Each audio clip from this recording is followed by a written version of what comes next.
Assalamualaikum warahmatullahi wabarakatuh. Saya Nurul Arika Maulidia Irsyan dari kelas HIB 24 dari kampus Universitas Sulawesi Barat. Dalam video saya kali ini kita akan membahas salah satu bab yang paling penting dalam sejarah politik luar negeri Indonesia, kebijakan luar negeri di mana masa presiden pertama kita yaitu Soekarno, di mana kebijakan ini dikenal dengan nama politik bebas aktif. Namun sampai sekarang masih banyak diskusi menarik mengenai makna sebenarnya dari kebijakan ini, kebijakan serta dampaknya bagi Indonesia hingga masa kini. Ada dua pertanyaan besar yang akan kita bahas bersama hari ini. Yang pertama, apakah makna bebas aktif di masa Soekarno lebih dekat pada netralitas strategis atau justru merupakan bentuk aktivisme anti kolonial? Dan dua, di saat dunia saat ini, apakah Indonesia masih mewarisi semangat konferensi Bandung dan politik kerjasama selatan yang dicetuskan saat itu? Just mari kita bahas satu persatu secara mendalam. Politik bebas aktif pertama kali dirumuskan secara eksplisit oleh Wakil Presiden Muhammad Hatta dalam artikelnya tahun 1948. Secara harfiah, bebas artinya Indonesia tidak memihak secara dogmatis kepada kekuatan-kekuatan dunia yang sedang bertikai. Sementara aktif berarti Indonesia tidak bersikap pasif atau mengurung diri, melainkan ikut serta secara aktif dalam usaha mewujudkan perdamaian dunia.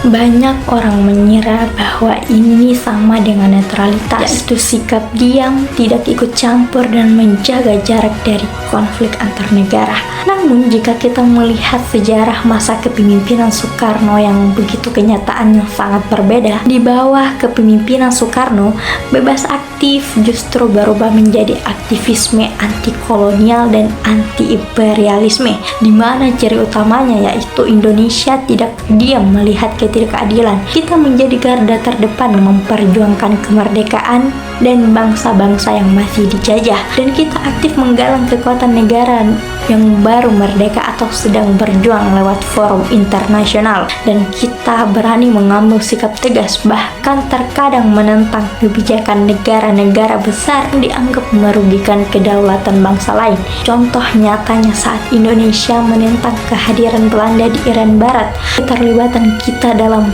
konfrontasi Malaysia, di mana sikap ini jelas bukan sikap netral yang pasif, melainkan sikap aktif yang berapi-api, berlandaskan semangat anti penjajahan.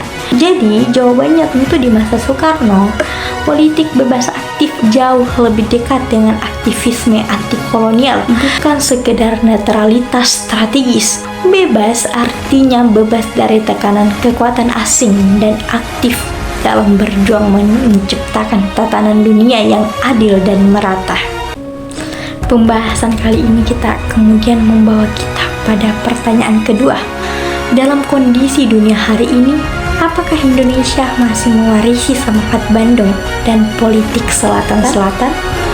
Mari kita ingat kembali puncak dari kebijakan luar negeri di era Soekarno, di mana ialah konferensi Asia Afrika di Bandung 1955. Di sini lahirlah 10 prinsip Bandung yang isinya tentang persaudaraan bangsa, penghormatan kedaulatan, kesetaraan, dan penolakan terhadap kolonialisme. Dari semangat inilah lahir konsep kerjasama selatan-selatan, yaitu kerjasama antar negara-negara yang berkembang, yang saat itu disebut dengan negara dunia ketiga, untuk saling membantu memperkuat posisi tawar dan tidak bergantung sepenuhnya pada negara-negara yang maju. Tujuan utamanya ialah bangsa-bangsa bekas jajahan harus bersatu agar tidak kembali didikte oleh kekuatan asing.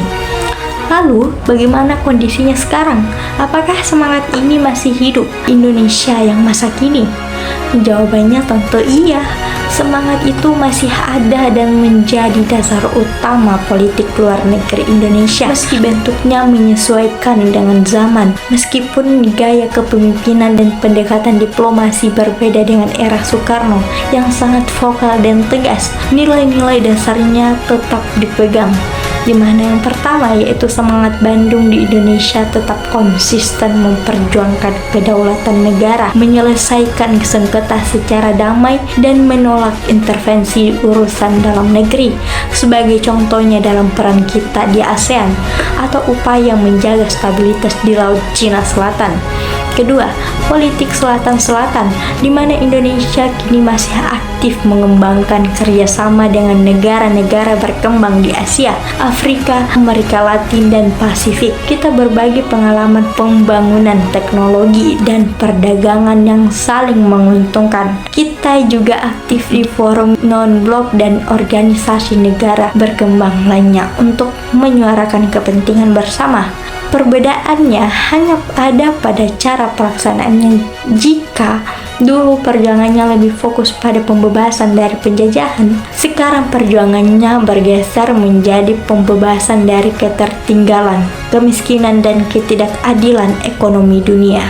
Jadi kita bisa menyimpulkan bahwa politik bebas aktif di masa Soekarno adalah bentuk aktivisme anti-kolonial, bukan netralitas pasif. Indonesia berperan besar mengubah peta politik dunia dengan memperjuangkan kemerdekaan dan kesetaraan, di mana semangat Bandung dan politik selatan-selatan masih hidup dan menjadi landasan politik luar negeri Indonesia masa kini, yang kini fokus pada kemajuan kerjasama dan keadilan ekonomi. Sejarah mengajarkan kita bahwa posisi Indonesia di mata dunia sangat ditentukan oleh keberanian kita memegang prinsip dan kemampuan kita bersahabat dengan semua pihak demi kepentingan bangsa dan perdamaian dunia.